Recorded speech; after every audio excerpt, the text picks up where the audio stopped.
Good morning, everyone. Welcome to Coffee with the Mayor and City Manager. I'm Mayor Cal Sheehy and joined by City Manager Jessica Knudsen. Happy Friday. Yeah, thank you all for being here. Today is our June Coffee with the Mayor. We're so glad to have you all here.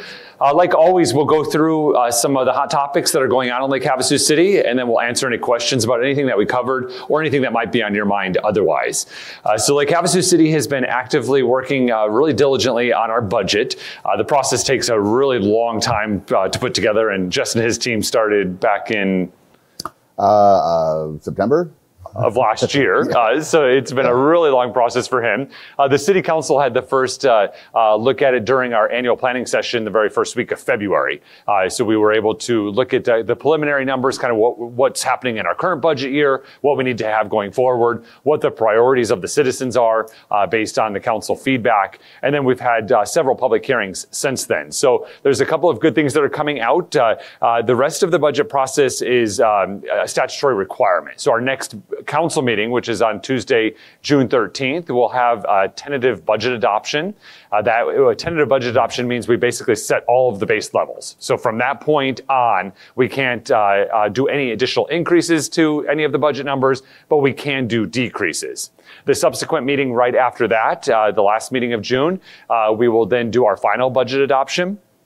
And then the first meeting in July, we'll do our property tax levies and our truth and taxation hearing. Again, that's all required by statute, state statute. A couple of highlights of our budget this year is, one, there's no tax increases, which is fantastic. For the sixth year in a row, we'll be able to keep our property tax rate the same. Now, some of the housing valuations did go up. So again, we'll have to have that truth and taxation hearing because we will collect about $250,000 more this year than we did last year. It's valuations, but it's, if I can, Mayor, yes. It's also new construction, right? Yes. So new homes that are now being assessed for the first time. Yeah, so they were being assessed as vacant lots, and now they're being assessed with their improvements on that lot. So yeah, great point on that. So we'll have the truth and taxation hearing. We'll do that, but again, the tax rate stays flat the same for the sixth year in a row. We'll have no debt financing on any of these things, and we're able to do some really amazing infrastructure investments that we're able to pay cash for. So a couple of those things are Station 7, which is our Fire Station 7. The fire study came out in January, and we reviewed that during Coffee with the Mayor and also at one of our council meetings. Chief Palafis, under the leadership of Jessica Knudsen, went through and identified basically everything fire. What are all of the needs fire-wise as far as staffing levels and locations of fire stations and how we deliver services and all of the things that you can think about that would go into operating a fire department. And they were able to identify Station 7, which we've already owned the land for, up on McCulloch and Sloop, for the Station 7. Geographically, it's still a great location for that fire station to happen. We also will have roadway improvements. So we get a lot of feedback about our roadways and how they look. I've lately been asking people when they complain about the roads is, what roads are you driving? Because we are surrounded by roads that Lake Havasu City is responsible for. We're also surrounded by roads that the state Arizona Department of Transportation is responsible for. And then there's also some county roads that connect into certain areas of our community depending where you drive, all collectively known as Lake Havasu City. And so, but there is a separation of who's responsible. So let's talk about Highway 95 first. So Highway 95, State Route Highway 95 is being redone. Thanks to the great efforts of Senator Borelli, Representative Biasucci, who really championed it, literally got down on his hands and knees in a suit coat taking photos of the cracks in the road, and then supported by Representative Gillette to be able to get us the money to redo Highway 95. All the way from Sarah Park to I-40. So the entire roadway is going to be redone, and it's going to go into the right-of-ways as well, which is really, really fantastic news. It hasn't been done in over 20 years, and if you drive the highway at any interval, you know that it's necessary. Jess, if you want to talk a little bit about the process, I know you and your team are going to coordinate with ADOT to make sure that is an efficient process. Yeah, thank you, Mayor. It's not a city owned road, right? As you alluded to, it's not our project. So, but we are involved with as many meetings and gather as much information as we can.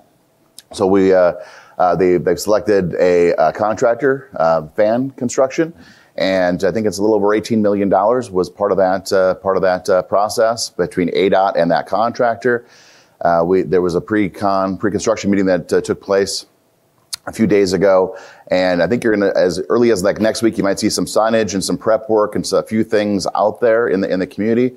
But the timeline for construction, as ADOT tells us now, and things never change, right? But as ADOT tells us now, September.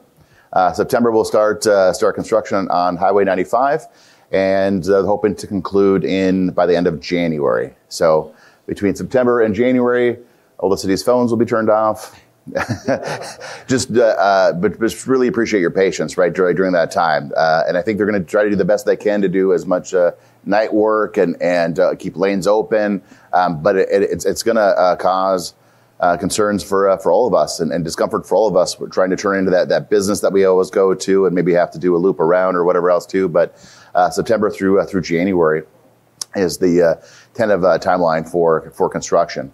I've asked the question with our city engineer because they're having more in-depth technical questions. Like, where are they going to start? Are they going to start at Sarah Park and then move north, please? Because that would get us finished and we can move on. They're not sure. So they've talked about starting at Sarah Park. They've also talked about starting in the middle and then moving out. I'm not sure why that would be would make a whole lot of sense from their perspective or from the motorist perspective. So many more details to figure out and to learn and understand. But we're now sharing that date of September for the actual construction taking place. Yeah, so it primarily, again, as just said, will be all night work, but still going to be very inconvenient. The plan is that they will work on all 5 lanes of traffic moving in whatever direction they go. So that because the way they're staging the project, they're not going to do the traffic lanes heading north and then swing back and do the ones heading south. They'll do it all at one time. Some of the conversation about that starting in the center is they're having to bring in a batch plant for the asphalt, and the batch plant's going to be located in the center. And so they're thinking they'll start there and then work their way out. Who knows? I just drive on roads. I don't fix them. I don't do any of those types of things. Yeah. So we'll see. Let the experts tell us what the best practice is on that. Some other good highlights in our budget is we'll be able to finish the courthouse. The courthouse is on schedule and moving along very well. Hopefully we'll be able to move in there early, mid-December. Again, that's on track, but we'll be able to finish that with this budget. We, again, have no debt financing. It's a fiscally conservative budget. Allows us to invest in our team members that work for the city. Allows us to make some critical investments into public safety, and also some additional roadways inside of Lake Havasu City.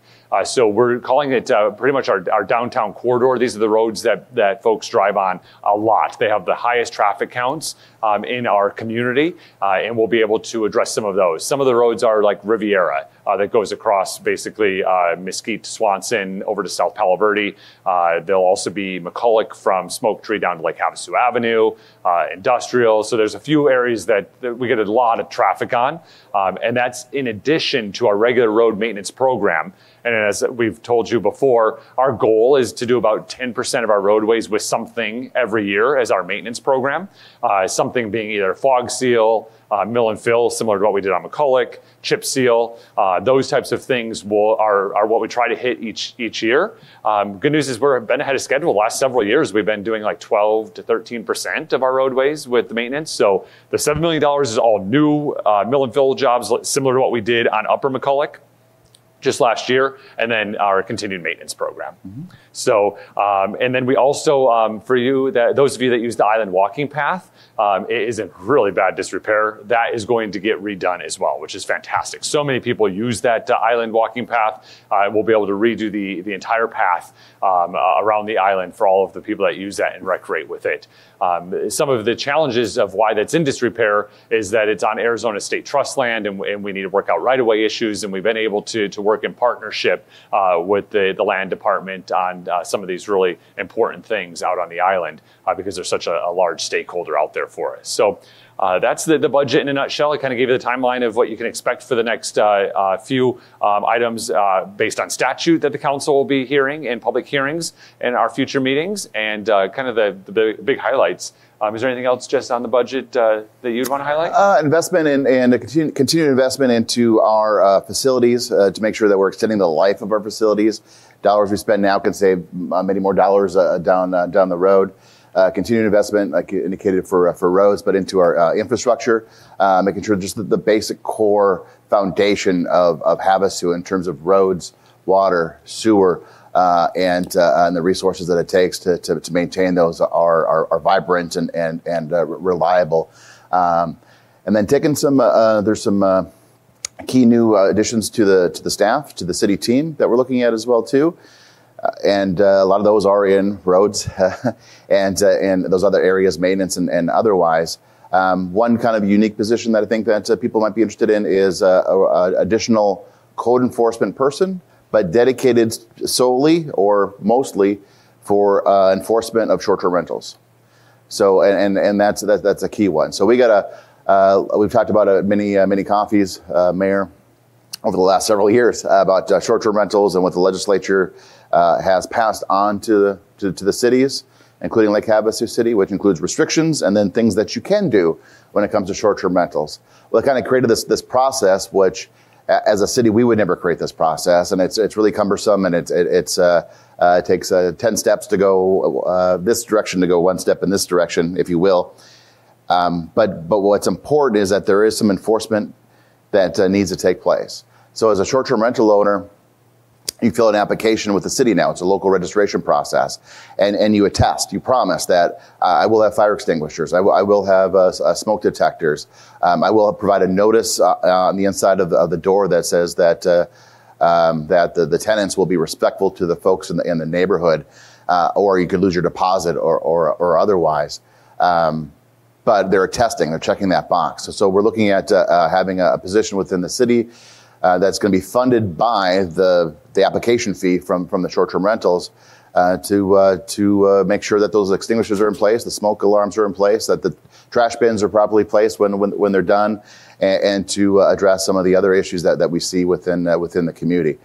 Again, the vast majority of the short-term rental owners are doing so properly. We don't even know that they're in the community, but there are a small percentage of short-term rental operators within the community that need to be more respectful to those in the neighborhoods, and make sure that all the life safety requirements are being met as well too. So that's another thing that's in the budget. And there is a whole lot more, but those are some of the highlights. Yeah, no, that is the short-term rental one is really fantastic. Just said there's just a few bad apples of the operators. Unfortunately, they're all always the same ones. It's not like different ones that are scattered throughout. It's the same operators. And so hopefully with this, we'll be able to get back to just managing the neighborhoods, allowing citizens that live in these neighborhoods to be able to sleep at night. I mean, that's really what the goal is, and peacefully coexist. And I think it'll be a great addition to if I can too, just within the last 2 weeks or so.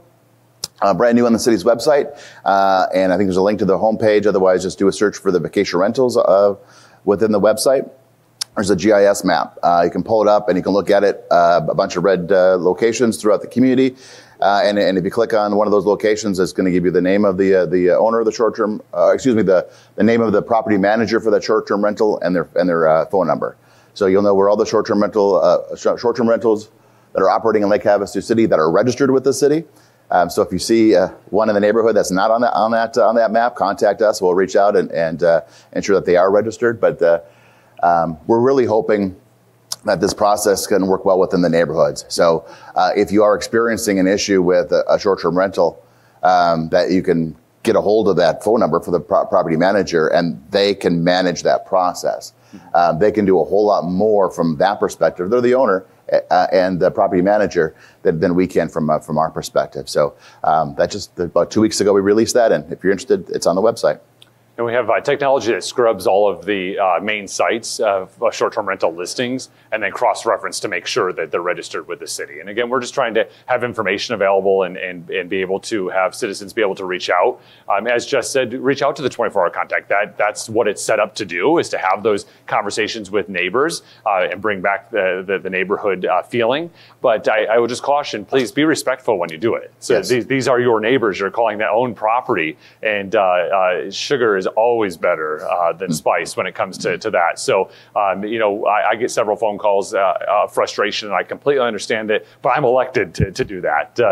These neighbors, if you come at them hard, they might just hang up the phone, and then we're at an impasse again, and that's not what we want. So, generally, we find, just with our efforts in code enforcement, is that just a simple conversation, letting them know that it's even a pain point for you, they want to come into compliance. No one wants to be a bad neighbor. So, yeah, just keep that in mind when you're making those phone calls.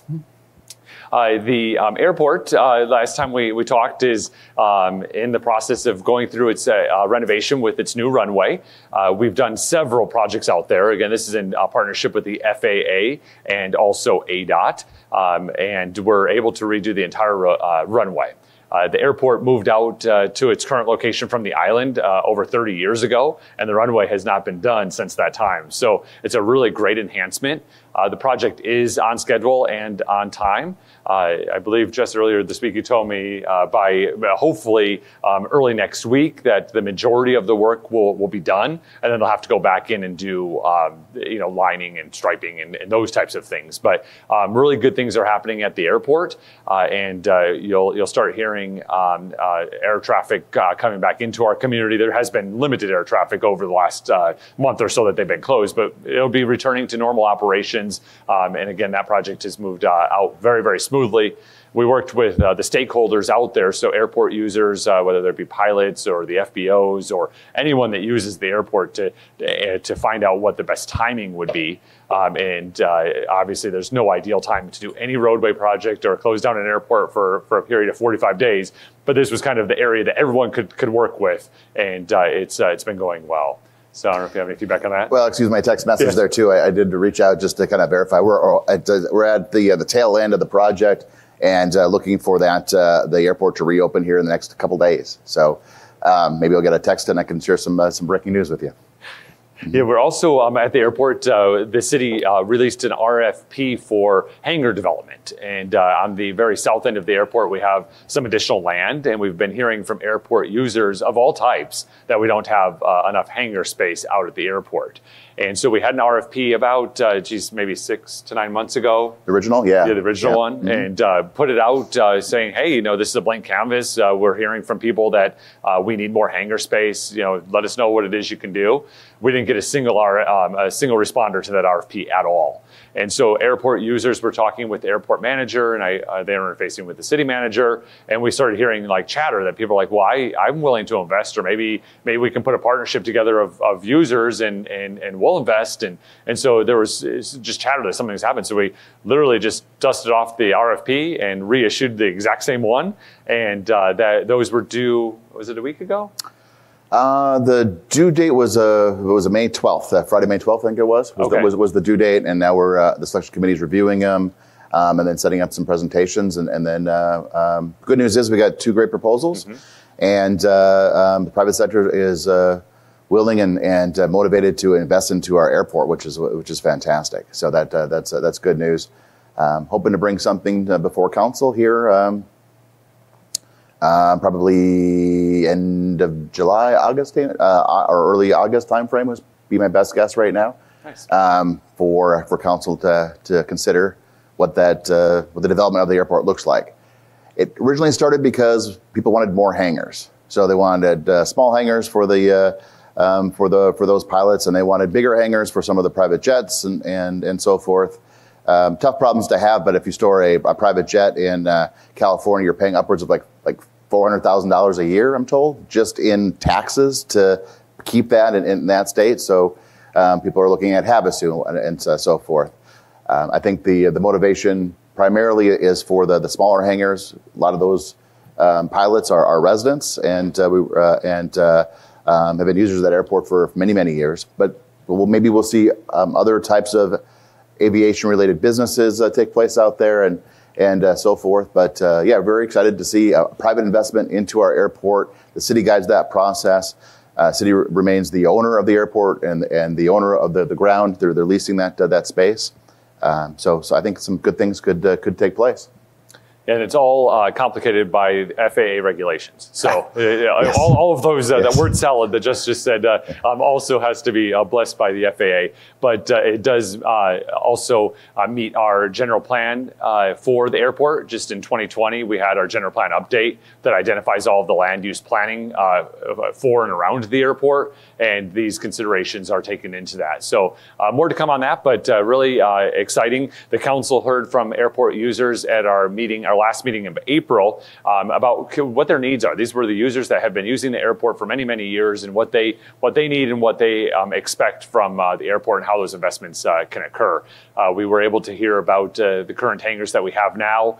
You might be surprised to learn that the current hangars that the city owns out there that are leased came from the original airport on the island. So I told you that we moved out there over 30 years ago. Just imagine how old those hangars are, and to be relocated from their original home on the island out to where they are today. So more to come. Pretty exciting stuff is happening at the airport, and I've explained it before. But for those of you that, why do you talk about the airport all the time? I don't even use it. It means nothing to me. It does mean something to you if you ever shop on Amazon, or if you ever get mail in the mailbox. It does matter. We also public safety and organ transplants or organ donors, and we also have many medical offices that fly in and day out. So they bring the doctors and their crew on a daily basis. So the airport is used by all, including the military, which is as a base and for training and refueling, which is So that's a wonderful to be part of that process. Yes. Mm-hmm. We'll talk a little bit about the second bridge that's been in the news lately. So Lake Havasu City has always had folks that are interested in a second bridge to the island all the way back since the 70s when the city was first incorporating. Through the amazing legislative abilities of Senator Dobrelli, Representative Biasucci, and Representative Gillette, they were able to get appropriations of $35.5 million for a second bridge here in Lake Havasu City. Senator Borelli and Representative Biasucci are the majority leaders in their respective chambers, so they have a lot of pull. Last year, they went to work and they were able to find and allocate $200,000 from the state budget, the general fund, for us to do an island bridge study. And what this looks like is people think, oh, the city does so many studies, and why are they doing a study? We need this, but we need, if we do need it, then it needs to be done right. And how do we take that into consideration? So taking into account all the land planning of what the island in the future will be. So many decades into the future, what is going to be the full build out of that island? What is the ingress and egress of getting onto the island with a second bridge? What does the design look like of a second bridge? We know the placement just based on our right-of-ways that we have, but do we like the placement with the design of the bridge? All of these things are going to be taken into consideration along with documents that we can take to start the construction of it. So that money was allocated last year, and we generally would wait a year or two to get that study done. Those RFPs came in about 2 weeks ago, and again, we had two successful companies in the selection committee is determining who should be involved, what company to use to do all of this planning. Once that's determined, then they'll be able to do it. So next year sometime, we'll have it complete and we'll be able to have community input and citizen feedback. And then we develop what is the best plan for our community based on our citizens' needs and feedback and what the data tells us. But Representative Biasucci saw an opening this year during budget negotiations at the state to get this money secured. And so he took it, and he had the great support from the senator and also from Representative Gillette. And because they were working so collaboratively together, we got $35.5 million allocated to the bridge project, which is fantastic news. They're large supporters of a second bridge to Lake Havasu City, and we look forward to what the outcomes of the study are and how we can begin. A couple of things on the right-of-way. Jess and I went to work right away after we actually had the money. So once you have the money secured, you're like, okay, this can be a reality. Now we need to get and open up communications. So we talked with Bob Broscheid, who's the director of Arizona State Parks. We have a right-of-way on the island, on the mainland side for the bridge to start on the state park at Windsor 4. And so we just had to communicate with him that it's imminent now. We're actually working on it. But they're going to have some park interruptions because of that. So what we all enjoy as Windsor 4 for events and stuff, now there's going to be a bridge going through and kind of separating Windsor 4. It's a bridge in the air, so you still can have under it, so it might be a benefit with shade structure. I mean, who knows? But we just have to have those conversations. And then over on the island, we have the right-of-way as well. And we've said to this group, I've used the words fee simple, that we owned the property on the island. And We all yes, have. yeah, we just did that, but we didn't know because we paid for something. And we just assumed it was fee simple land, and we were told that from others. And so, but now that it's imminent and we can possibly build a bridge with this money, we had to talk to all of our teams to make sure we had all of the right of ways done, and we do. So we have the right of way on the island, but it's a right of way we purchased from Arizona State lands. But it's a right of way. It's not. We didn't purchase the land fee simple. So I would just want to correct the record because I have been saying that we've owned it fee simple for many years because that's what we believed. But of course, now that it's eminent, we actually had to pull the documents and make sure we had title and all of those things, and we discovered that it's a right of way that we paid for. So it is a kind of a weird scenario. As we can kind of read it a couple times and go, okay, this starts to make sense, and without understanding kind of like the discussions that got to that point. But essentially, what it is, it's that the city has a lease agreement for the right of way for the bridge on the island, but all the lease payments were paid up front, like $3.2, close to that $1 million that was paid, like a lease agreement with all the payments paid up front, no subsequent payments that are due. And then for the most part, the city just has to abide by a few things within that agreement. It can only be used for a right of way for this purpose. If we pull material, we have to get permission from the state to do that. In the end, it doesn't impact our ability to move forward with the project. It's just a little bit different than what we understood as the situation. We knock off the dust and take a look at it, read a little closer, and find out that an upfront payment for lease took place, which is kind of an odd scenario, but it's working well for us and puts us in a good spot. But it's good to clarify that. Yeah. So it was on our balance sheet. We took out debt. I mean, long before Jess or I or the current council. So why would you not assume that there was debt that was being paid off on how to do that? But again, more to come on that. Really excited about the project. And again, a big kudos to Senator Borelli and Representative Biasucci and Representative Gillette for securing that funding. That's historic funding for Lake Havasu City. Not only did they accomplish Highway 95 for Lake Havasu City, and they also did our friends up in Fort Mojave and Bullhead, but also to accomplish monies for the second bridge. Phenomenal. On top of many other great things that they've including done. SLIF funding and the Boater Safety Center, sheriff substations, all great things for our district, but not necessarily under our purview. So big kudos to our legislative delegation. Mm-hmm. Coming up, we'll be talking about some agreements that we have with our economic development agencies. So Lake Havasu City contracts out for tourism promotion and economic development, recruitment and retainment with two organizations. The Partnership for Economic Development does all of our economic development activities. And then Go Lake Havasu does all of our tourism promotion. So we have contracts with them that outline what the responsibilities are of those respective organizations, what the outcomes are, what the benchmarks are, how do we judge them. Historically, these agencies started many years ago with an industry-led tax. And so the hospitality and tourism industry came forward and said, we would like to tax restaurant sales 1%, and then a bed tax for our hotel accommodations at 3%. And we would like those monies to go to further promotion of economic development and tourism. And so that occurred, and at that time, it was 75% of all of those funds generated would go to tourism promotion, and 25% would go to economic development. Economic development does things like helps recruit businesses here, helps retain businesses, helps local businesses that are here be able to grow into what their next level would be. So there's lots of neat things that they're able to do.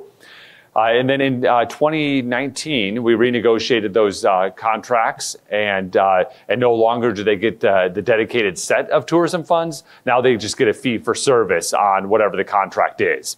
Those remaining funds then go into the general fund and help offset public safety, parks, general fund type activities. Last year, about $5 million in tourism taxes were collected in Lake Havasu City, and $2.1 million were output to these two organizations for the work that they do. It's really important that you invest in these types of things, and how it can help offset what the burden is for our current taxpayers.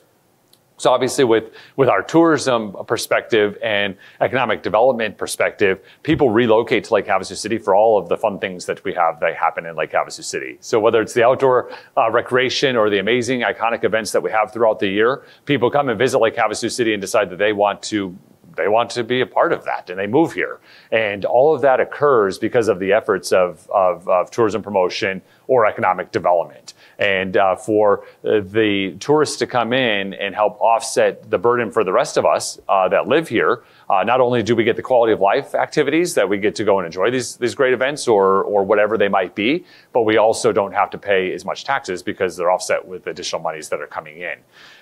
Lake Havasu City, although I hear people have some favorite restaurants that they want to move to Lake Havasu City that are in the chain nature, we still have some of the best restaurants that are locally owned and family owned in our community, and we have a big number of them. We have over 300 restaurants for our community, which is it's just huge to have that many restaurants for a population our size. And the reason that we have that is because we have visitors that come in and help support those businesses throughout the area. So as the contracts are right now, we're looking same financial terms, same responsibilities to for the respective organizations.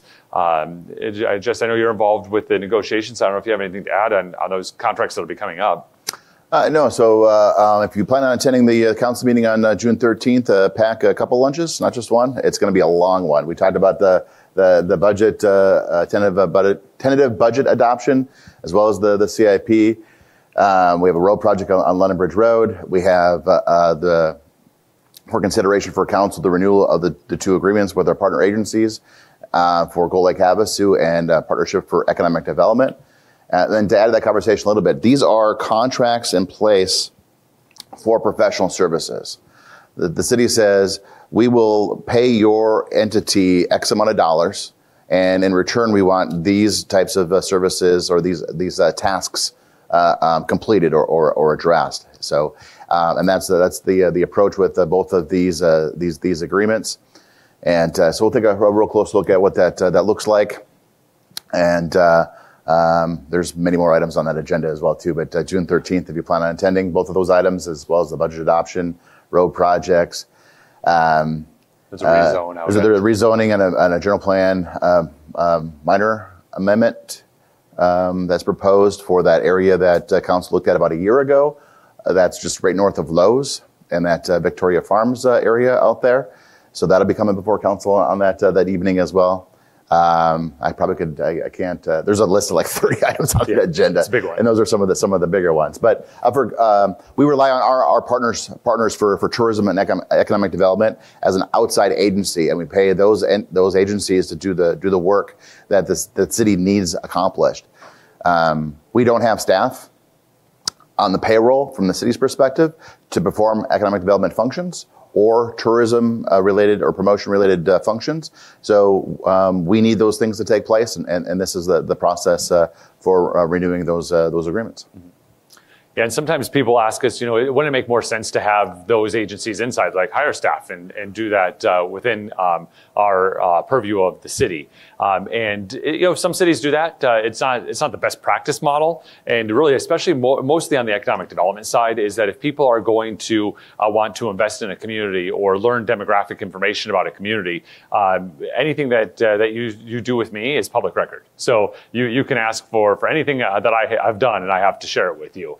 Most people don't want to share their financial information for their private company. Nobody does.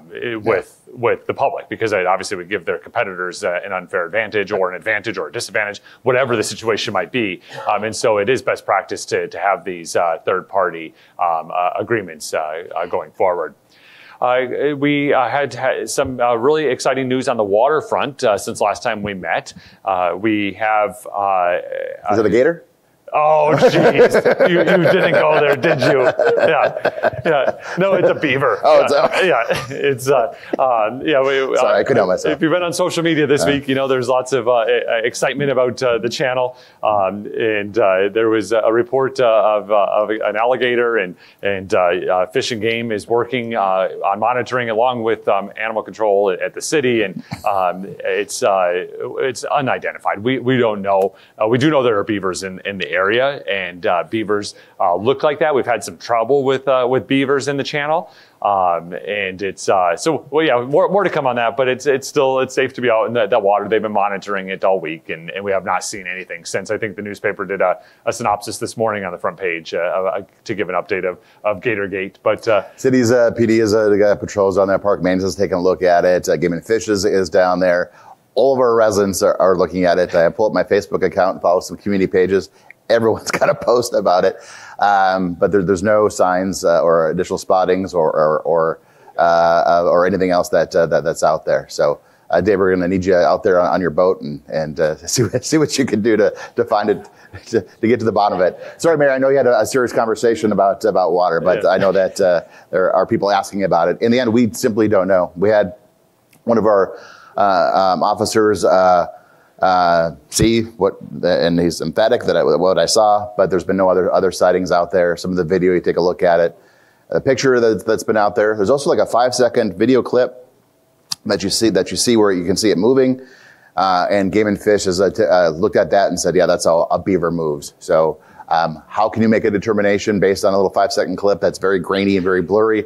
Who knows? But my perspective, you hear about this, like that you're concerned about safety, but you're also concerned about just like tourism, right? Mm-hmm. And what's fascinating about Havasu in the meantime is it's kind of taken on this like this folk type of a perspective, and there's a lure that's now out there. So someone's going to make some money selling plush alligator dolls and whatever else that's out there, I'm sure. So.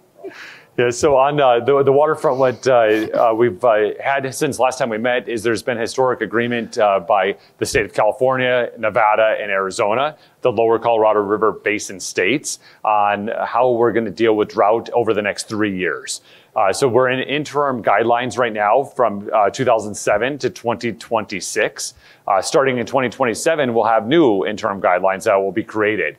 We have a seat at that table. I've joked here before. It might be at the kids' table, but it's still a seat at a table talking about water for future guidelines. But the historic agreement for the next 3 years will be partially compensated water stored behind the dam. But the best part about this agreement is the state of California is actually participating in taking cuts, which they have not before. So you may recall reading in the media in January, the six of the 7 basin states, so upper basin and lower basin states, came to an agreement on how to deal with the drought.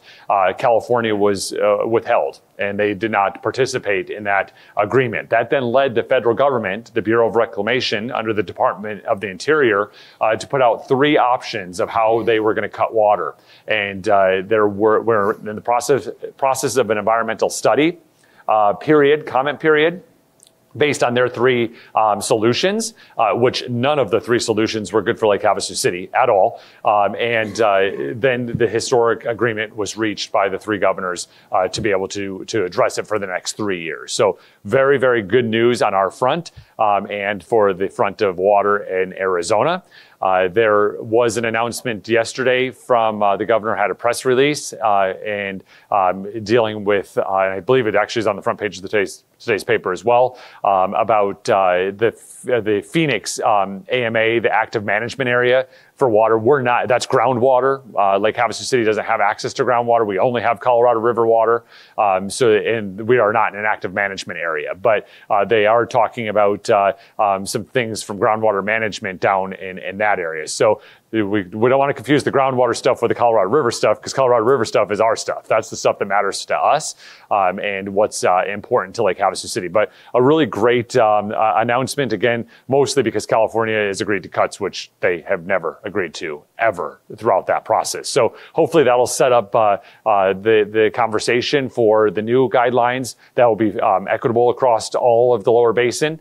There's 40 million people in the lower basin that rely on this Colorado River for drinking water and agricultural needs and those types of things.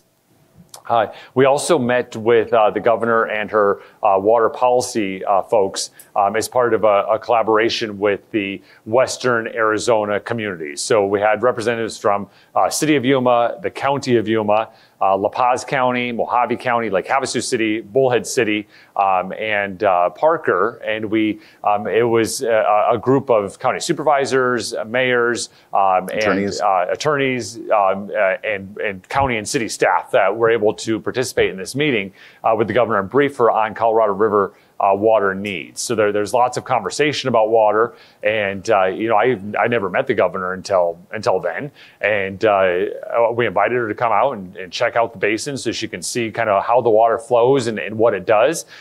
She's excited to come visit us, which is going to be very helpful for us to be able to do it. But I think our goal was to build a relationship and talk about the very unique needs of our water and our situation where Lake Havasu City has been a leader in water conservation and also a leader in getting water entitlements for our future build out. And we shouldn't be punished because we had foresight and investments that other communities did not make. And I think that I felt good about it. I don't know what your thoughts. Jess was with me, and so was our city attorney, Kelly Gary. I felt great about it. I think that there's 15 plus people at the table with all the entities that you described. We all sat down. We've had many conversations over years, right? But sat down before the meeting with the governor to talk about kind of just how are we going to approach it? What are the talking points? What's important? What's the goal? And went through all that and talked a lot about the need that don't punish Lake Havasu City and all the river communities for doing a good job with water conservation. Just because we're good stewards of the water doesn't mean that you get to take away the water that we're not using. Don't punish us. And as well as we just want a seat at the table. So if there's issues that are occurring, transfers of water from La Paz County down to Queen Creek, let us at the table. Let's have conversations and figure these things out. What's the future look like? As part of that meeting, prior to meeting with the governor, those 15 plus people who represented those 3 counties and the cities within those counties looked at our mayor and asked him to lead the conversation. So, don't want to just a really fantastic job with articulating our situation in Havasu and the history of Lake Havasu City, what we do with our water, and the needs that we have to dictate our growth and our decisions at a local level, and what we need the state to do to help us with that effort. So a very good conversation.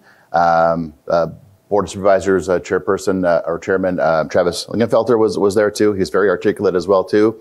But yeah, kudos to everybody at that table, and I felt really good about it, and especially how Havasu's story was told, and the direction that we want to go. So thank you for that. Yeah, thank you. And we were able to make a coalition with these other Colorado River and Western areas that we've never had before. When I first became mayor, Yuma wouldn't talk to us about water. They talked to us about other things, but not water. They had their unique interests in water. Stay away from our water. Yeah, they're like, don't even talk. Well, I'm not doing that. Now they're at the table with us, and we're having a collaborative conversation about how do we address this from a statewide perspective, and then how do each of our communities get our needs met, because we have very different needs. Yuma is a great community that's growing and doing all those things, but they also have a really strong agriculture component to them, where most of our winter vegetables across the United States come from Yuma. And so they have different needs than we have, where ours are more municipal water needs to serve our citizens. And so we have different needs, but now we're collaboratively talking together to make sure that the interest of all Arizonans is addressed, and Lake Havasu City is not forgotten through that process, and that we're not looking for rewards, but we don't want to be punished for our good investments that we've made in prior decades on water entitlements, water future, water planning that our citizens paid for, and it's just not right. So, but I think it was well received, our conversation. You're being modest. Yeah. It was good. Yeah. Yeah. And we went to also met with our new Arizona State Land Commissioner, Robin Saheed, we have a ton of Arizona state lands around Lake Havasu City. A lot of it along the shoreline, a lot of it around the island. We have lots of different projects that are ongoing with Arizona State Trust Land, as well as they have some trust lands actually on either end of our community as well. So there's lots of interest that we need to participate in. So they have the ability or they have the authority to manage their lands, but they have no staff to do it. So they don't really have any peace officers. They don't have anyone there. So sometimes it falls on our police officers or the county sheriff to kind of help mitigate an issue. Or in the case of a fire down at Body Beach, then our fire department has to do it. And you would think it would just be as simple as putting out a fire, but it took, 2 weeks to get agreement so we could even clean it? I think it was like a month. Yeah, it was, we had after that fire, we had there was just trash and it was dangerous. Yes. And back and forth, just to get permission for the city to spend our money to go clean up your land. And it took us, it was close to a month just to get that permission. Yeah.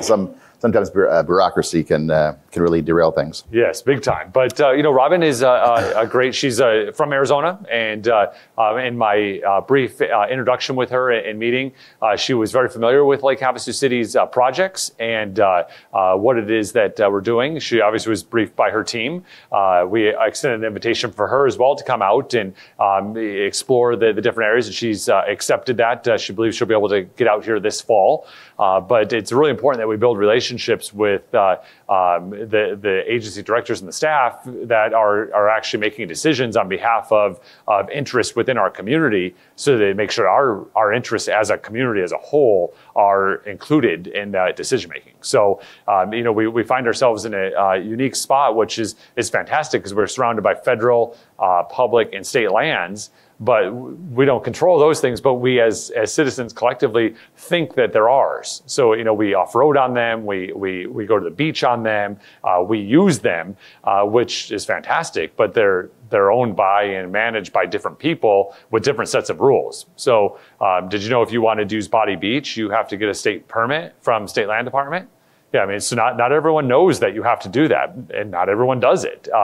Same with BLM. You have to get a camping permit from the local BLM office if you want to use those lands. Again, not everyone knows that, and not everyone does that. And so when it might impact you or affect you, we get the phone call, and then you can just imagine our hands are tied because it's not our land, but we still have to deal or solve that problem, which we do that through relationships that we build. And we've been very successful so far, and hope that we can continue to be successful.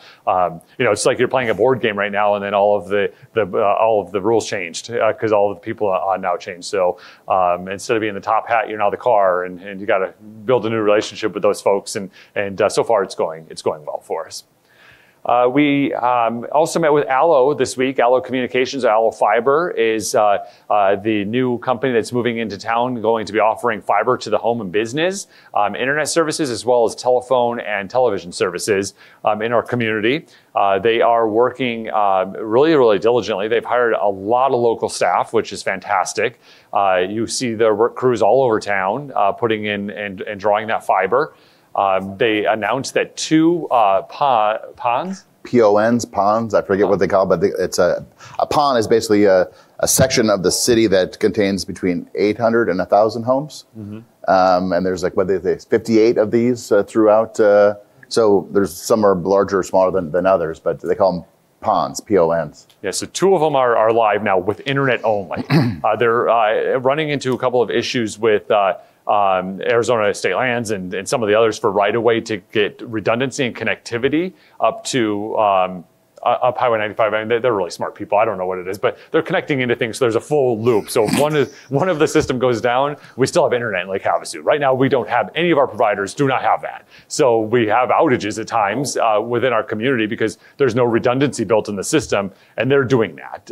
But they have to go across BLM land and state land to go up I-95 or State Route 95 up to I-40 to plug into something that does something and makes everything work for us. So I told him in the meeting, I just want to make sure my stuff works. So when I go, like, just make sure my phone's working and my computer's working. But they're really smart folks, and they're building that redundancy. But until that redundancy is done, they can't do the television services because of the amount of bandwidth that's required to run television services. And then also the Arizona Corporation Commission, surprisingly, doesn't regulate internet. But it does regulate telephone services, like landline phones. Landlines. Not even, who even has a landline? But landline phones, they regulate. And so in order for them to offer that service, they needed to get approval from the Arizona Corporation Commission, which they got delayed in that process. So telephone services will come later. So I believe like September, they expect to have telephone, internet, and television services available to folks in the ponds that are open. But right now, they've already hooked up. Customers are live. Customers are live, right? And then the question that I have, right, is when will I have access to make that decision if I want to go in that direction? Residents and friends, colleagues will reach out and ask me that question. I send them to the ALLO's website. If you go to ALLO's website, you can type in your address. It'll tell you kind of approximately when that would take place. Some people, it's much sooner. For some people like me, it's like 2025 or something like that is what it's telling me.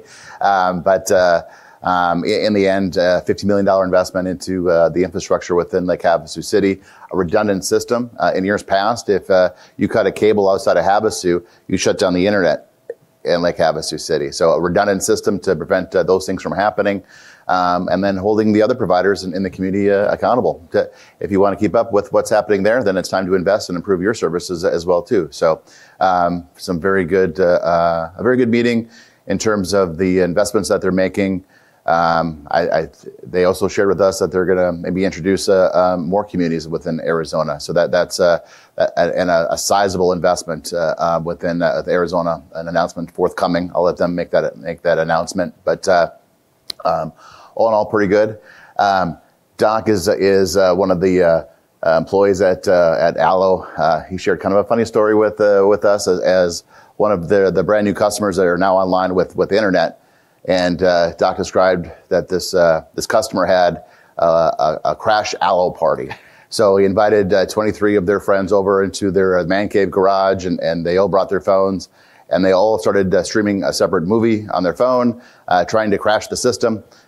They couldn't do it. So that's the level of service that they're explaining to us that once, if a customer sign up for that service, that they would receive something similar to that. So maybe some more crash ALLO parties can take place and see if we can finally do it.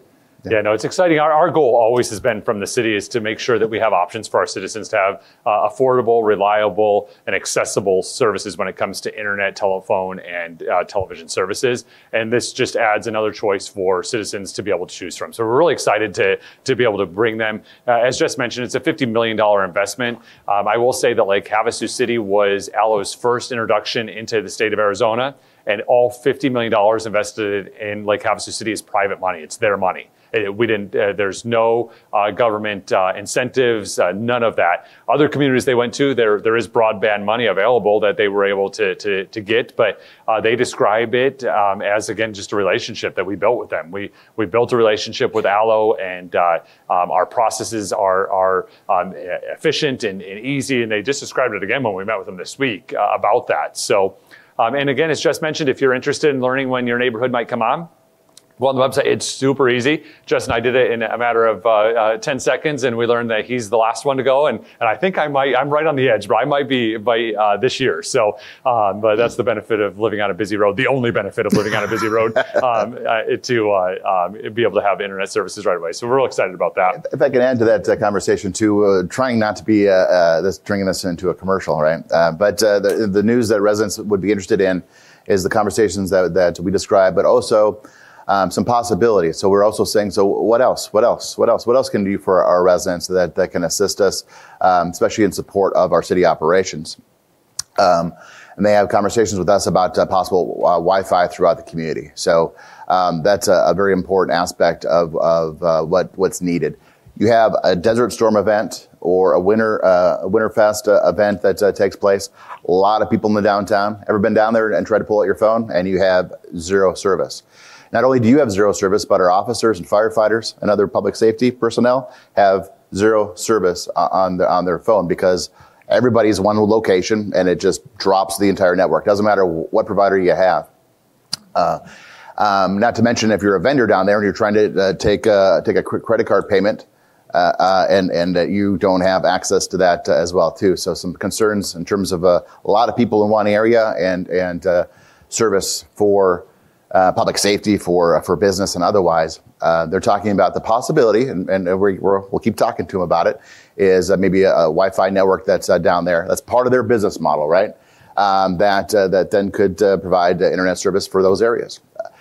Maybe that should include other areas within the community as well too, including maybe Rotary Park and LBB and other areas that our residents visit throughout the year, throughout the community. So some of those conversations are happening too. They say that they're happy with our partnership. You're the first community in Arizona that we invested into. And I said, well, let's showcase. Let's really do some great things. What else can you do?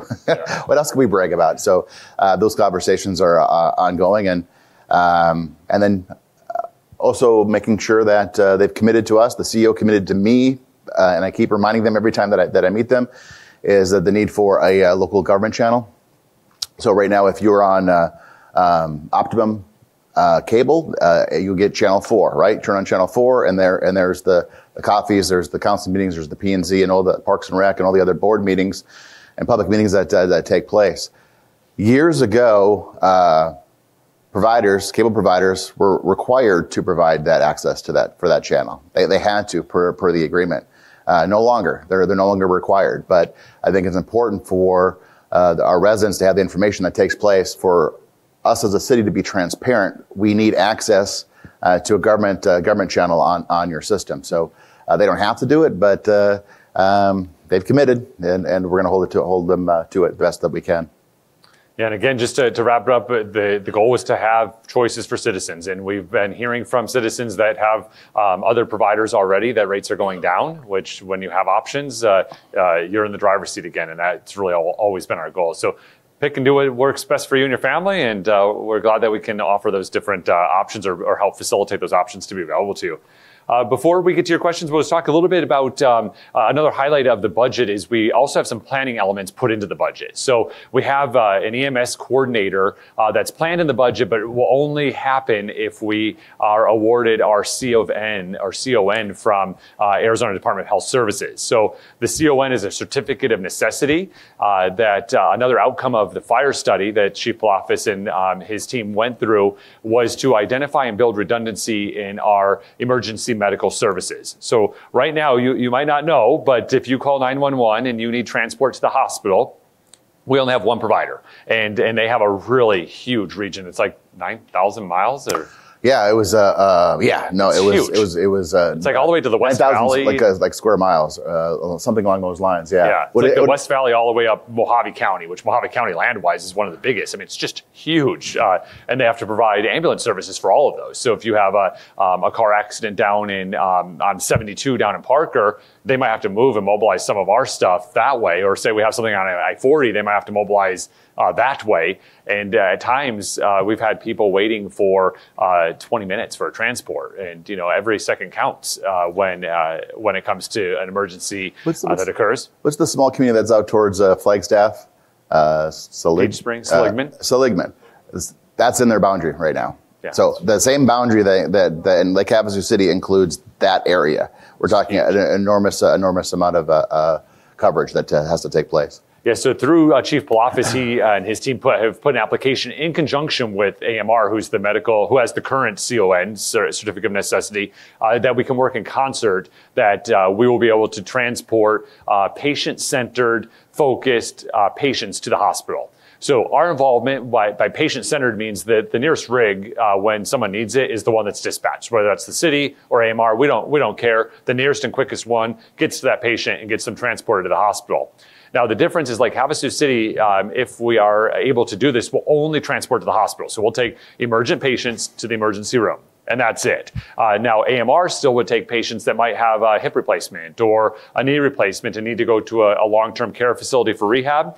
they still need medical transport. AMR would do that. We would not get involved in that business. We would not get involved in any inter-facility transfers. So if you had to go from Havasu Hospital up to Vegas or down to Phoenix, AMR still would be the one transporting you, not ours. We would always be ready for emergent situations in our community, building redundancy. So that way, the quickest and fastest response, we get there. We're very hopeful we get the approval.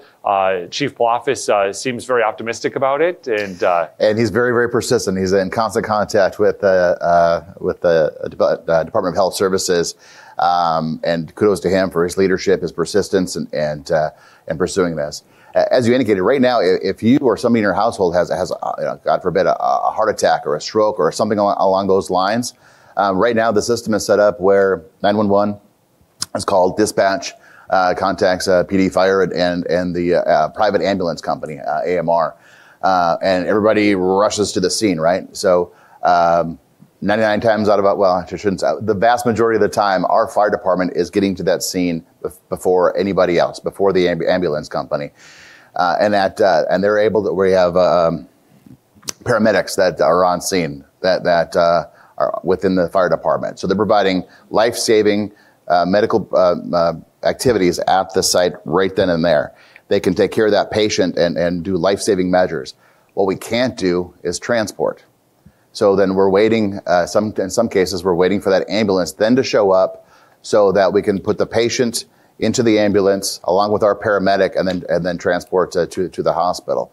We want to improve that system, and that's what what you're alluding to, is that the closest transport, whether it's a private ambulance company or the Havasu Fire Department, they are going to respond to that scene, and they will transport. So we're hoping to provide an increased level of service to the community with no additional cost to our taxpayers. So this is we're going to offset the cost of this service with the fees for that we're all paying now for transport services through insurance or otherwise, to again increase the level of services, shorten the response times, hold the private sector accountable for their transport services as well too. So it's a big deal.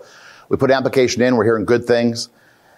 They've asked us for more detail. I think Chief Palafis' application and his team's application was well over 100 pages, probably closer to 150 pages, and they were ready to do this to get that going.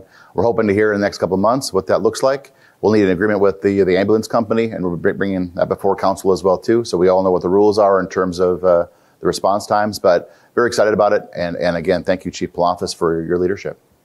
Yeah, the council approved it on a Tuesday night, and the chief the next day drove it down with his team to Department of Health Services personally at 6 a.m. to drive it down there personally. Yeah. Deliver the application once it had final approval from the council. So real excited about that. We have a special guest. Senator Borelli is actually in the room. I don't know, Senator, if you want to say hello. Yeah, thank you for being here. Yeah. Vice Mayor Lane has the microphone for you. Okay, thank you. Yeah. I heard you had free coffee and donuts. It's National Donut Day today, so welcome to National Donut Day. Yeah. Thanks, Mayor, for me. Yeah, thank you, Senator. Just kind of a quick update. We got done with the budget. Obviously, the mayor's already spoke about the money for the second bridge, and I'm so glad that you're finally on the record, because the rumors can control. You guys were against it. Just like when I was on council, right after the Piranha movie, they asked us if we got the piranha out of the lake. So, anyway, thank you. We finally got the budget done. Normally, after the budget, we pass out a bunch of bills and we sine die.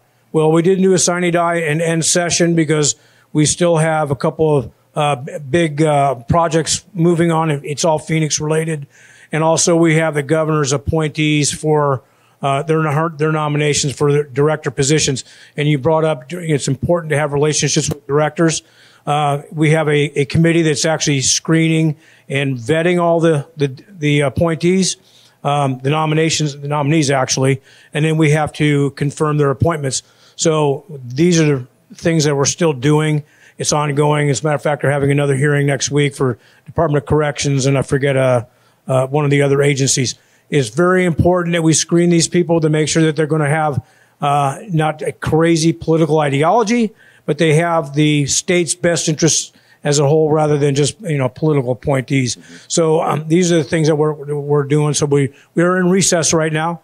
We go back on the 12th of June, and hopefully we'll finally wrap up some things that still need to be done. And so we got a lot of good things done for Mojave County. I mean, we actually had about $70 million allocated to our district, District 30, because we have to take care of La Paz County, and even Wickenburg is in our legislative district now. So we took care of La Paz County with the sheriff's office, even our sheriff's office here. We got $9 million for their second substation for the jail, and of course a mobile command center for the sheriff's office.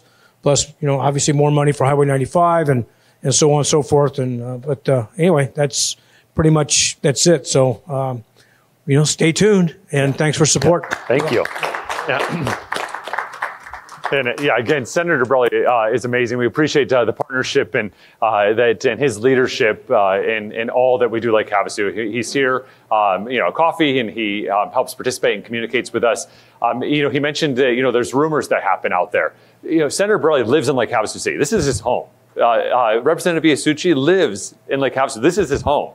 Me, as the mayor, I live here. I went to high school here. We all live here in Lake Havasu City. So if you hear a rumor, you're like, man, that's outlandish. Like, what are they talking about? You can call any one of us. Literally call us, and we pick up the phone. You talk to us. So, a lot of times we see things on the news or some of these big city things or other states. That's not what it's like in Lake Havasu at all. So just give us a call. Let's dispel rumors. Let's talk about truth. We're all very, very accessible in Lake Havasu City. So before we go to your questions, I just want to introduce a couple of my colleagues. We do have Vice Mayor David Lane with us this morning. Thank you for being here. And we have Councilmember Cameron Moses that is with us as well. Thank you, gentlemen, for being here. All right, we're open to any questions you may have, anything we talked about or anything on your mind. Vice Mayor Lane takes around the microphone, so he'll come around. So we'll start with David, looks like. And I have several questions for you. One, for the roads that you'll be doing, can you make sure that the manhole covers are the same height as the street? I mean, we're always looking over for realignment of vehicles, and that's a real pain. Yeah, so the two roads that I know are bad are Smoke Tree from Swanson to Lake Havasu Avenue, and that bridge on Highway 95 as you go out to Lowe's. Are those the two you're talking about? I'm talking about Acoma, too. Acoma, okay. Yeah, Acoma's got some nasty ones there. But okay. I'm saying when you start doing the new construction of these pavement, then we level those. Okay. My other question to you, you're saying it's going to be $35 million for the bridge. But the bridge, it's going to go over budget. I know it's going to do it. And who's going to pay for the rest? Is the city, are the residents going to have to pay for the over? Because I know it's going to happen. Yeah, do you have another question? Then we'll turn it to Senator Borrelli. Then I have another question for you. The other one, too, is that people have the tendency of complaining a lot. Sorry. So the question I have on this one is you're planning on putting homes by the airport. People are going to complain about the noise of the airport. And I'm telling you what, you're going to be involved in that, and it's going to come at you and bite you. So that's my question on that. So people have to use a little common sense where they're going to live and understand that. With one way going to the bridge, one way going to Cherry Tree and all that stuff, someone's got to use a little common sense. Sure. Okay. Thank you. Yeah, Dave, Senator Borrelli seems to have a comment about the bridge money. Yes, thank you, Mayor. And sir, the bridge that's being done down up in Bullhead, that's coming in at $50 million. That's projected. But that bridge is like 3 times longer than the one we're going to have here. So if we can't come in under budget, something's wrong. So I'm really confident that we're going to be at 35 million, 0.5 is going to be able to hit that mark 100%. Yeah, and speaking to Senator Borrelli has done fantastic work for us, but he's terming out. So by the time we actually start the bridge, he won't be at the state legislature, but Representative Biasucci still will, and Representative Biasucci is committed to this. So if there's, we'll solve those problems if they even arise. But as Senator Borrelli said, it's reasonable to believe that money is going to cover it. When it comes to roads, and especially Acoma, people are like, why are the manholes right on the tire lanes? And yeah, that seems like a question you'd ask, especially nowadays. Like every time I have to go over a manhole, it's on my tire instead of like the center of the road. Well, for those of us that have lived here a long time, Acoma used to be a 2-lane road. And so with our right-of-way, as we expanded, we went into the infrastructure that was built by Mr. McCulloch in the early days. He didn't know that we were going to have Acoma be a 5-lane road where you're afraid your mirror is going to hit the neighbor's mailbox when you're driving it. Like he didn't know any of that. And so now we're literally driving on Acoma over manhole covers because that's our right-of-way, and that road in certain areas gets 40,000 vehicles a day. 40,000 vehicles a day. So with the exception of the 2 roads I mentioned already that are a bad area, one is Lake Havasus, one is the state highway, we recognize that the manholes are not, if we're not in the right of way, they won't be an issue for you. But mentioned Smoke Tree. That's a project the city is going to be addressing this month. So on the 19th, that work will begin to reduce some of the elevations for the manhole covers on Smoke Tree. Nice. Mm-hmm. Yeah, what am I going to do? I bounce all the way down that road. Yeah, I'm going to have to change it. Yeah. Yes. Good morning. I have a question about our upcoming sewer rates. Are they going to increase? I'm a homeowner, have a pool, and I always are maintaining minimum cost, which is basically for the services we're getting $82 a month. But that sewer to water ratio is like a 5-to-1 ratio right now. And I'm just inquiring, where are we with that and how is that going to affect me? Sure. Yeah. Great question. Before you answer that too, to add to that a little bit too, you mentioned $82 for water and sewer. That's also trash. Trash. Yeah. So yeah. Okay. But the water and sewer, when you look at the bill, which I'm minimum $82. Yeah, that's the I'm base. at the bottom of the barrel. You're looking at a like 5-to-1 ratio, and it seems out of whack when you look at it. Our water rates are very reasonable, but the sewer just continues to rise. So I'm inquiring, where are we on that? Sure, yeah. So where we stand, we're in the process right now of doing a utility rate study. The utility rate study is circling back to the utility rate study we did in 2020 with an implementation date of 2021. When Mr. McCulloch first created Lake Havasu City, he created an irrigation and drainage district, which basically he was able to do because he put a sod farm out on the island, like a grass sod farm. But over the years, that was able to contribute $5.7 million to the water fund on an annual basis. So councils, long before our current council, refinanced the debt because the IDD was supposed to expire by the vote of the people when they incorporated Lake Havasu City in 1978. But that original IDD still had debt on it. And that created the initial sewer that we had. We had sewer on like Swanson along Highway 95, Smoke Tree, which is the first housing track in Lake Havasu City, and right around the bouncy road we were talking about. So all of that had sewer infrastructure. So the councils refinanced that debt so they could keep the $5.7 million. And then was set to expire. If you have a mortgage now, you might have gotten a rebate on your escrow this last year because the tax rates went down. We a $5.7 million tax cut. If you don't have a mortgage, your tax bill went down collectively throughout the community of $5.7 million.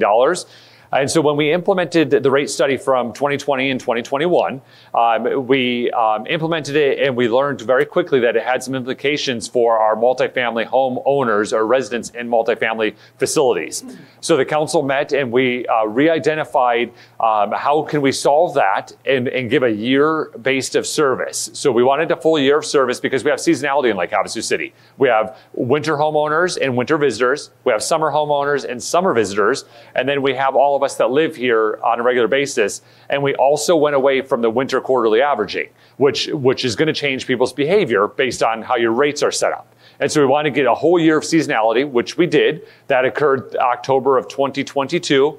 By December of 2022, we identified Willdan to come back and do the rates, and they're in the process right now.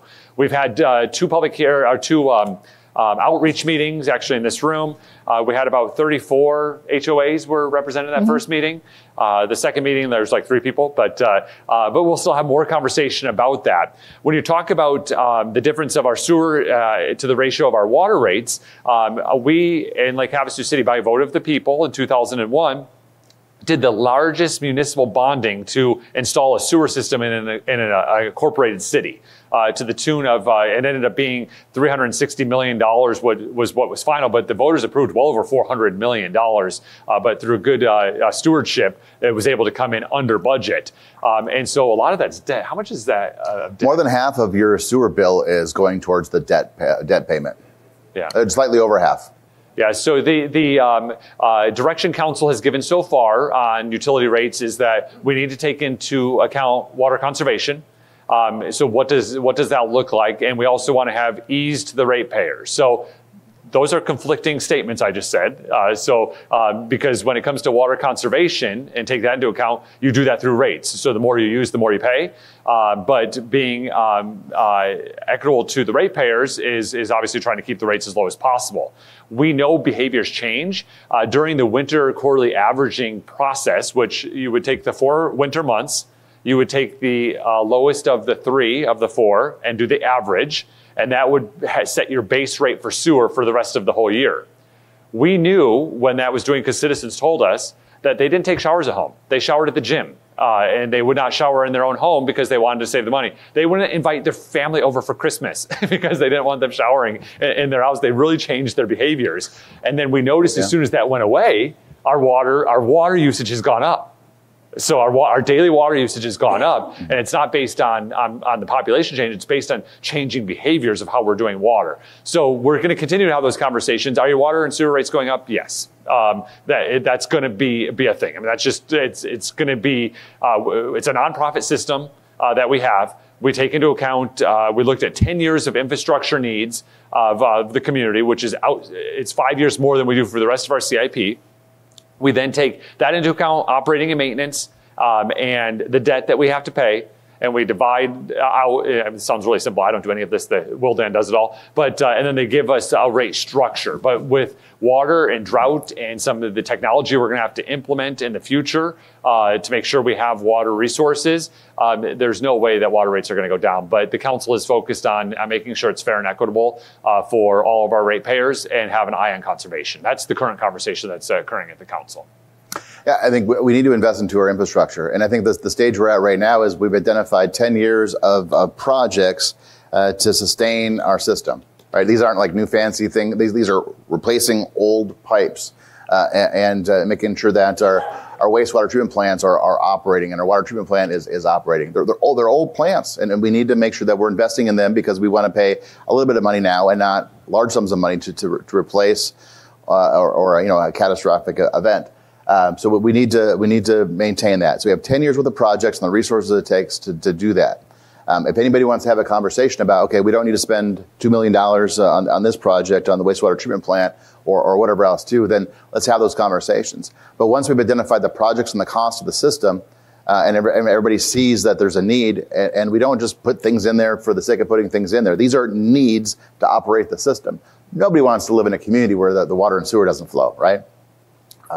So, and then once those projects are identified, then we have to identify, okay, so how do we pay for these projects through the system, nonprofit, pays for itself system, and then that's where we're at with that project right now, and trying to get a better aspect of what that looks like. With an eye towards water conservation, the council has directed staff that's very important. So to your point, the more you use, the more you should pay, right? And if you're using large volumes of water, maybe you should pay more for that. That'll change behaviors as well too. So if I use less water, my bill every month is a little bit lower. Last thing to add to that conversation.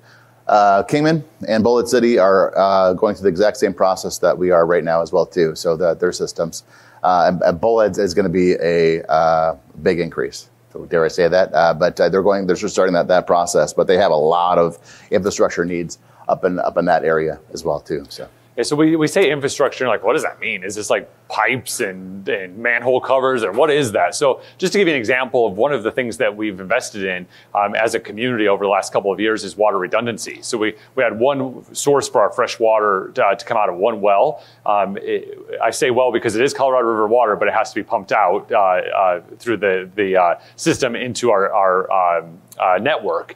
But we now have redundancy. So we have additional wells within our community. So should one well go down, which our one well that we had prior to this change exchange needed maintenance, and we couldn't take it down because it was the only way that was pumping water to your home and businesses. We now have redundancy, so we can take down systems and be able to repair them and do the maintenance that's necessary for them and make sure that we have those flows happening.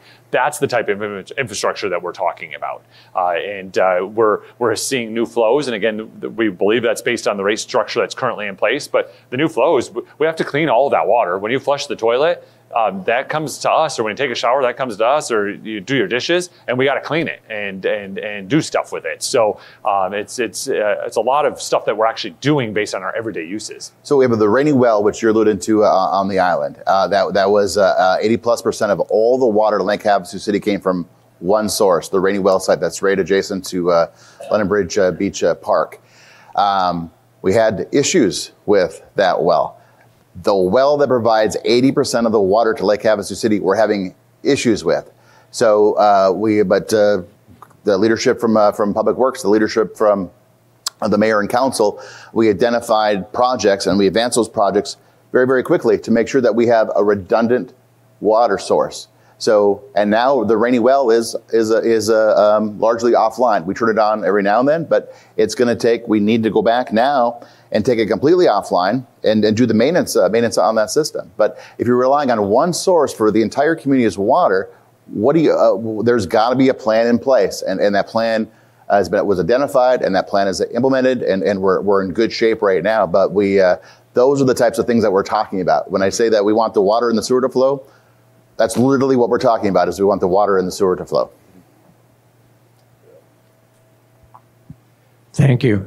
Mayor, you commented about reports that were published recently about the Phoenix AMA, and I noted in there that one of the two main areas affected is Queen Creek. Mm-hmm. And then also I was wondering, in your coalition on the river, does it include the Indian tribes? And if there's time left, I have other questions. Yeah, so what the announcement was from the governor was the Phoenix Active Management Area yesterday. And basically, if they don't already have a 100-year assured water supply, that there will be limitations on building permits in that AMA. Again, it doesn't impact Lake Havasu City. As the press conference said, the governor mentioned 80,000 units are already approved that have assured water supply in that area. So I don't know the impact to Queen Creek on what developments they have approved or not approved with those permits. And then the other question that you had was related to the coalition. Does it include the tribal communities? It does not currently. Right now it is counties and cities, but we absolutely would love to work with the tribal areas in our region and bring them to the table as well. The tribes are a little bit different though, because they really have high priority water usage. So the benefit there would be, we always try to find a mutually beneficial relationship. We would be like the little kids that they have to drag along because there's no mutual benefit there because they have the water rights already. So great people, and we talk to them, and not an issue, but they just are in a different situation than the rest of us are when it comes to water. Federal laws put them in a completely different classification in terms of their water rights than cities and towns. Mm-hmm. Yeah. Good morning, Cal and Jess. Quick question about I thought I saw online some postings about hiring for water specialists, mm-hmm. Water specialist 1, 2, and a manager. I just thought maybe you could expand on that a little bit, what that would be for. Mm-hmm. Thank you. Yeah, thank you. Yeah, so we have Dr. Doyle Wilson has been our water resources coordinator for many years. An amazing person that really knows the region from a hydrology standpoint and a geology standpoint. He actually was my geology instructor at Mojave Community College many years ago, but he retired, and we kept him on a contract. So he has a contract with Lake Havasu City. And he also has a contract with the Mojave County Water Authority for the use of his expertise and analysis when it comes to very complicated water issues. And he's been helping and advising us on those issues. Jess has made the determination to bring the city water conservation management, whatever position, under his office at the city manager's office. So they'll be located over with us. And there's 3 positions that are out there because we're trying to find talent to build that team as Dr. Wilson transitions into full retirement, and it would not be available. So that's the real high level. But Jess, I don't know if you have any. No, I mean that's it. We're looking for one individual to come into the city and guide the process in terms of not water treatment plants or infrastructure, but from a water portfolio, a strategic position. A lot of decisions are made on the city that the city makes that are important with regards to our water rights and all the things that we talk about every single time we meet on the first Friday of each month. Dr. Wilson's been amazing, and we got him under contract, but he is slowly loving retirement more than loving the position and responsibilities. Kudos to him, which is great. But we have 3 positions that are advertised, and just casting that net as wide as possible to find the right individual to come in, either somebody with lots of experience and is ready to take off running, or somebody that's got the passion and the skill set to learn from Dr. Wilson, in that regard as well too. So I want to thank Anthony Kozlowski for leading that selection effort, and we'll be in a good spot here shortly. So, and the advice that I always give, whether it's with Anthony in this regard, or any time that we're seeking candidates for employment and placement within the city, is be picky. Don't settle. Let's get somebody good on staff that's going to guide that process. And if that means we have to continue to put 3 positions out and belabor the process and whatever else too, that's what we're doing right now. We want to find the perfect individual for the position and the right fit. Yeah.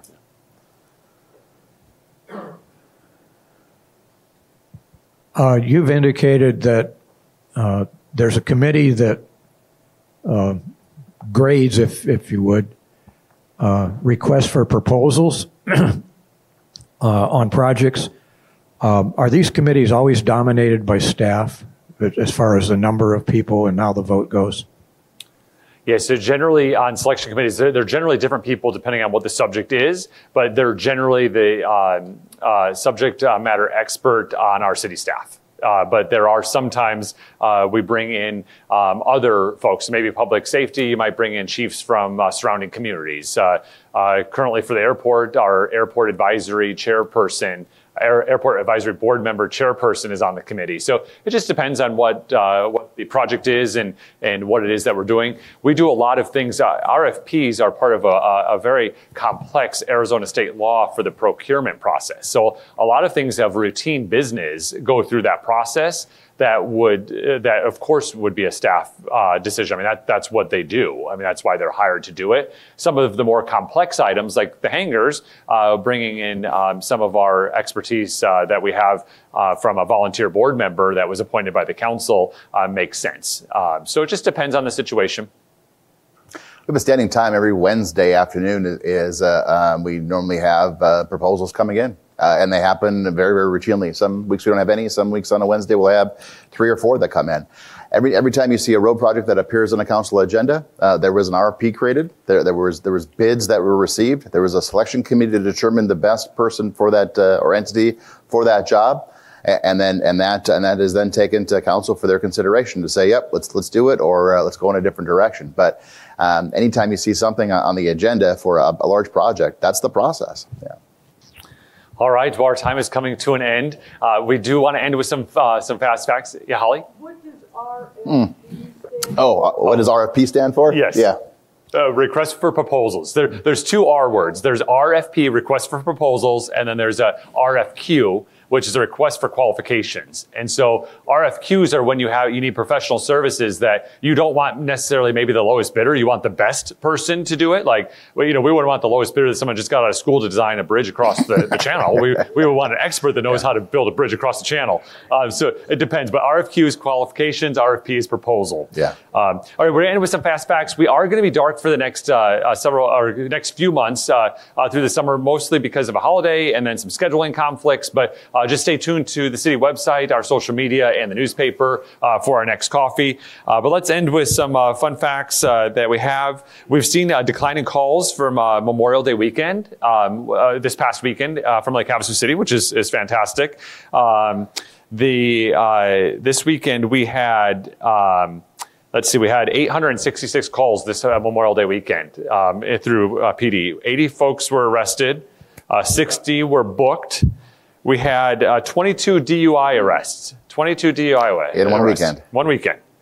There are services, people. There are shuttles and there are Ubers and there are ways to do it or call a friend. That is not necessary.